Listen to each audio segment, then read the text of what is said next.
அழகுல இப்படி விட்டு யாருமே எதிர்பார்த்துக்க மாட்டா. ஆமாங்க நம்ம மதியம் உங்க சுயமரியாதைக்காக போராடி என்னமா பிளான் பண்ணி வீட்டுக்குள்ள போயிட்டாங்க. ஃபர்ஸ்ட் என்ன நடந்தது அப்படின்னு பாத்தீங்கன்னா மாமனார் தங்கராஜ் போன் பண்றாரு. போன் பண்ணி மாப்பிள்ள நீங்க கல்யாணம் பண்ணி வச்சுக்கொண்டு மணிப்பா கேட்க மாட்டாங்க, வெளியே வந்து போராட்டம் பண்ணிட்டு அப்படின்னு சொல்றாரு. என்ன மாமா சொல்றீங்க, சரி வேங்க நான் பேசிக்கிறேன் அப்படின்னு சொல்லிட்டு ரேவதி கிட்ட கத்துறாரு. உங்க வீட்டுல இருந்து பிரச்சனை வந்தா அதை தீர்த்துக்கிறதா என் வேலை, எனக்கு வேலையை என் வழி விட அப்படின்னு சொல்லிட்டு கோவமா போயிட்டாரு. ரேவதி உடனே டவுட் வந்தது, என்ன அப்ப வீட்டுல ஏதோ பிரச்சனை போல, சரி ஓகே நம்ம அம்மா கிட்ட போன் பண்ணி கேட்பா அப்படின்னு சொல்லிட்டு வீட்டுக்கு போன் போடுறாங்க. போன் பண்ணி அம்மா கிட்ட கேட்கறாங்க என்னமா பிரச்சனை அப்படின்னு சொல்லிட்டு கேட்கறாங்க. என் மாப்பிள்ள கிட்ட எதுவுமே சொல்லல அப்படின்னு. இல்ல அவர் கோவம் மேல போயிட்டாரு, என்ன ஆச்சு சொல்லுங்க அப்படின்னு சொல்லிட்டு சொல்றாங்க. இது போல சுரேஷ் கல்யாணம் பண்ண வந்திருக்கால, அவ வந்து என்கிட்ட நெஞ்சொலி வர மாதிரி பேசினா, சண்டை போட்டா, அது கேட்கிற சுரேஷ் எடுத்து பேசினா, அது மன்னிப்பு கேட்டு உள்ள வாடி அப்படின்னு சொல்லிட்டு வராம வெளியில உட்காந்து பிரச்சனை பண்ணிட்டு இருக்கா அப்படின்னு சொல்லிட்டு சொல்றாங்க. சொல்லிட்டு சிவேமா போன் அப்படின்னு சொல்லிட்டு அவங்க கட் பண்ணிடுறாங்க.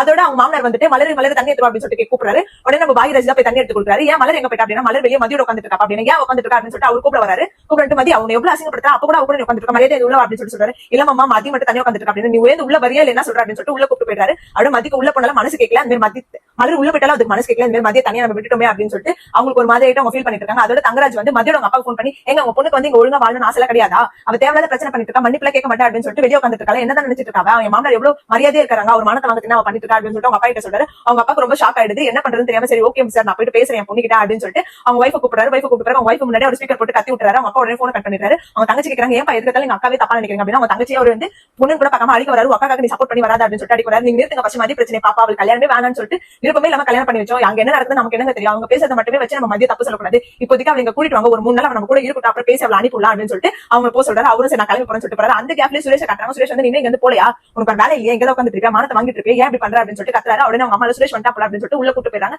கூட்டு போயிட்ட பிறகு சொல்றாங்க அவ வெளியே போவே இல்லடா, அவர் அங்கேதான் உட்காந்துட்டு இருக்கா, தேவையில்லாத மானத்தை வாங்கிட்டு இருக்கா அப்படின்னு சொல்லிட்டு அவங்க அம்மா சொல்றாங்க. உடனே மலர் சொல்றாங்க சுரேஷ் அவன் மன்னிப்பு கேட்கலாம் என்ன உள்ள கூப்பிட்டு சுரேஷ் அப்படின்னு சொல்லிட்டு சொல்றாங்க. உடனே நம்ம பாகியராஜ் சொல்றாரு ஆமாண்டா நீ உள்ள கூப்பிடு, இது தேவையில்லாத வேலை இப்பெல்லாம் பண்ணக்கூடாது, ஒரு பொண்ணு வெளியில உட்கார்றது தப்புடா அப்படின்ற மாதிரி அவர் சொல்றாரு. எதையுமே சுரேஷ் காதுல வாங்க மாட்டாரு. என்ன பண்றதுன்னு தெரியாம ஒருத்தர் முடிச்சிட்டு இருக்காங்க.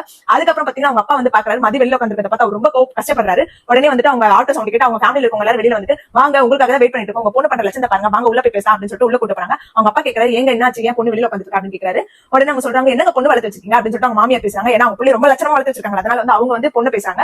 இந்த மாதிரி வந்து மன்னிப்பு கேட்டு உள்ள இருக்க சொன்னா உங்க பொண்ணு உள்ள இருக்காம வெளியே உட்காந்து பிரச்சனை பண்ணிட்டு இருக்கா, இங்க வந்து போக மாட்டேங்கிறா அப்படின்னு சொல்லிட்டு சொல்றாங்க. மலர் அப்படியே ஷாக்கிங்கா பாக்குது. ஒரு அப்பா அம்மா வந்திருக்காங்க, அவங்க கிட்ட போய் எப்படி பேசுறாங்க பாரு அப்படின்ற மாதிரி மலர் ஷாக்கிங்கா பாக்குது. உங்க பொண்ணு இங்க வந்து மரியாதை கூட்டிட்டு போங்க, இப்படி ஒரு பொண்ணு தேவையே கிடையாது அப்படின்ற மாதிரி சொல்லிடுறாங்க. அவரும் மன்னிப்பு கேட்கறாரு. இல்ல இந்த மாதிரி பிரச்சனை பண்ண மாட்டா அப்படின்ற மாதிரி சொல்றாரு. இருந்தாலும் அவங்க இல்ல தேவையில்லை உங்க பொண்ணு இங்க வந்து கூட்டு போங்க அப்படின்னு சொல்லிட்டு சொல்றாங்க. உடனே மலர் சொல்றாங்க இல்ல மாமா வேணாம் அப்படி பண்றது தப்பு, அப்படி அனுப்பாதீங்க அப்படின்ற மாதிரி மலர் சொல்றாங்க. யார் சொல்றது அவர் காதுல வாங்க மாட்டேங்கிறாரு. அவங்க அப்பா ரொம்ப ஷாக் ஆயிடுது, என்ன பண்றதுன்னு தெரியாம அப்படியே முடிச்சிட்டு இருக்காரு. சுரேஷ் அப்படியே பாக்குற ஒரு மாதிரி தனாவிட்டா பாக்குறான். அவருக்கு அப்படியே ஆம்பளை ஆனாதிக்கும் நான் மாப்பிள்ள அப்படின்ற திமிரு, ஏன்னா சேர்க்க சரியில்லை தங்கராஜோட சேர்ந்திருக்காரு, அவர் அப்படிதான் இருப்பாரு.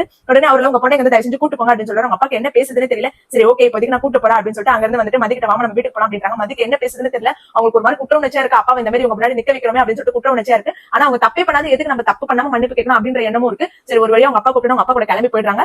ஆட்டோல போகும்போது அவங்க சுரேஷ் பேசுறதெல்லாம் நினைச்சு ஃபீல் பண்ணிட்டு இருக்காங்க. அடுத்து அவங்க வந்துட்டு என்ன மாதிரி முடிவு எடுக்கிறாங்க அப்படின்னு பாத்தீங்கன்னா போலீஸ் ஸ்டேஷன்ல போயிட்டு சுரேஷ் கிட்டே சுரேஷ் பத்தி கம்ப்ளைண்ட் கொடுக்குறாங்க. என் வீட்டுக்காரர் எனக்கு சரியில்லை, என்ன ஆனாதிக்க திமிர்ல பண்றாரு அப்படின்ற மாதிரி கம்ப்ளைண்ட் கொடுக்குறாங்க. அது எப்படி போகும் அப்படின்றது நமக்கு அப்கமிங் எபிசோட்ஸ் தெரியும். சோ இந்த மாதிரி மோர் அப்படின்னு கண்டிப்பா நம்ம சேனல் மறக்காம சப்ஸ்கிரைப் பண்ணிக்கோங்க.